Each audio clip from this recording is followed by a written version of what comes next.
after my departure from DuPont, one of the jobs that I was able to pick up was working for a bank courier service, and some of the assignments were very long distances at night, driving from Wilmington, Delaware to Chase Bank in Manhattan, 2-hour drive up and back, and you just have a lot of time to sit and think, and things started coming to me about patterns of numbers, and wasn't something that I normally would do. I didn't have any real fascination with mathematical puzzles or anything up until that time. I had used mathematics in my job, but just in a utility kind of way. Never had any real draw to it. But I guess that there was some sort of influence, external influence on me to, start paying attention to little mathematical details, and I started puzzling it together. And this was about 3 years prior to 9/11 that this began, and so I had started to think that these bits and pieces may be part of a system that would be a mathematical language, and I was approaching it in that direction, thinking that this might be a good basis for a mathematical language.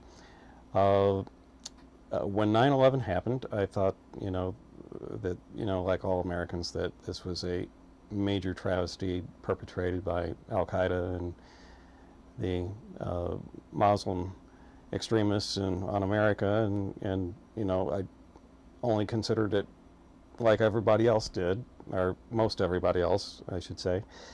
And not me. Okay, well, that's true. And I was part of the naive masses, if you want to call a silent majority. There was a naive majority out there as well I was a member of. They're still there. Yeah, well, in any case, they lost one member.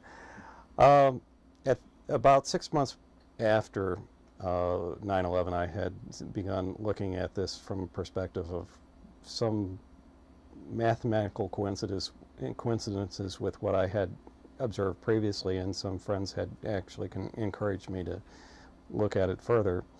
And what emerged was a definite mathematical pattern was occurring with these attacks and other attacks. Prior to that, there was some indications of a mathematical pattern, starting with the bombing of the Khobar Towers in '96, and then the African embassy bombings in '98, and then the Flight 990 in 1999, and the USS Cole the following year in 2000, and then leading up to 2001.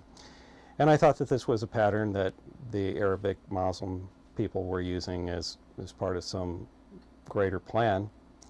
And I investigated it and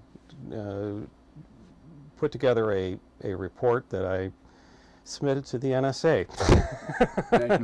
National Security Agency. Yes, I put together an 80-page report that they reviewed and appreciated, and sent me back a letter acknowledging. And well, that's good. At least they acknowledged they received it.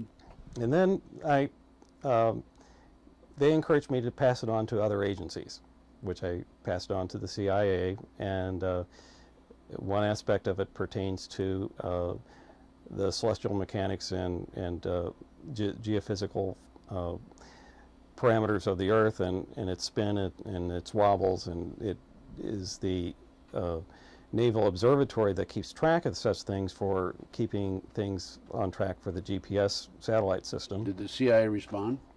CIA did not respond.